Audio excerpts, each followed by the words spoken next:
Welcome back to Open Line. Talking with Tim Takacs, talking elder law.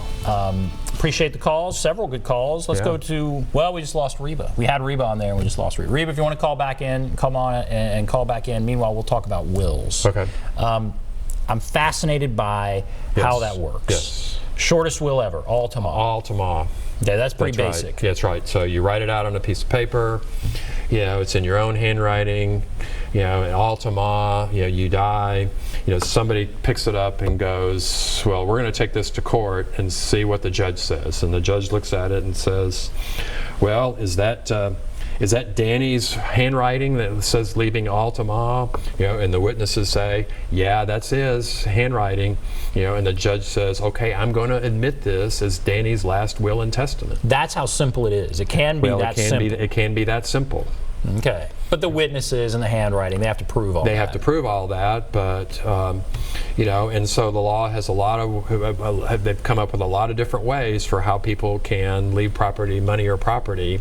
And you've heard me say before many times is that somehow title to assets goes from one generation to the next without screwing everything up. Mm-hmm. It's happened forever. Forever, yes.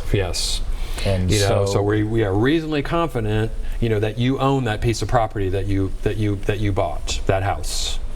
Somewhere way in the back it was a farm, somewhere way in the back it was something else, but we're able to trace title to that.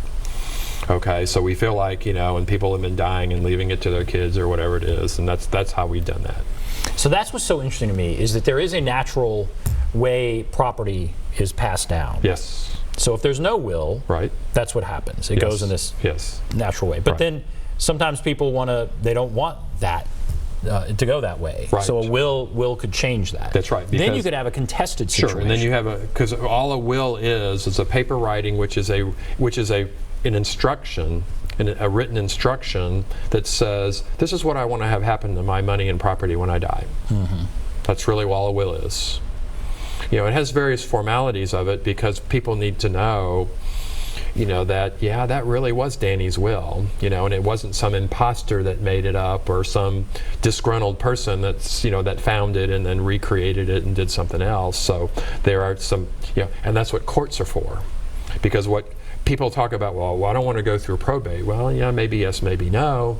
But what probate is an orderly way of basically making sure that title to property goes from one generation to the next. An orderly administration of a decedent's estate, making sure everybody gets what they're supposed to get, make sure all the debts are paid that the person left behind, make sure that if the person had dependents or a spouse, that he or she didn't just leave that person, bereft of any assets, that they're protected. That's essentially what probate is. All right, Reba's back. Okay, so let's go to Reba. Yes. Hello, Reba? Yes. Go right ahead. What's on your mind? I have a question about my father. My father was in World War II, and he was hurt during a battle. And he went and tried to get, a pension from that, and they wouldn't give it to him. And he started back when he first got out trying to get it.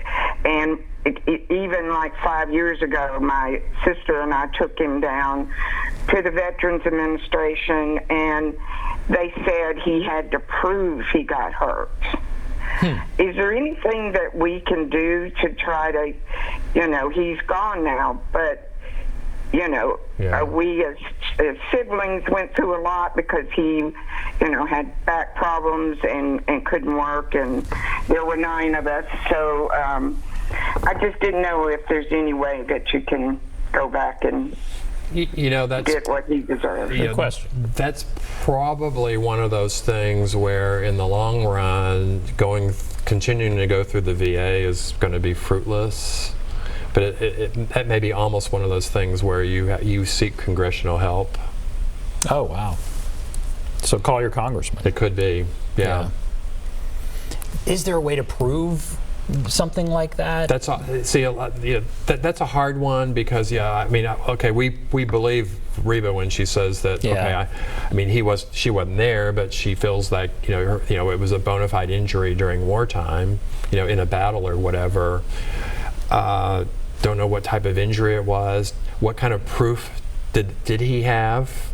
You know, did he have buddies? Did he write back at home and say, I've been injured? I mean, all those sorts of things which the VA has, you know, that I know that they do that. You know, they understand that sometimes records are difficult to find, you know, and they will take, you know, whatever proof, whether it looks bona fide or not, I guess. And what would it mean trying to say. for her? Is there a big difference in the benefit she would receive?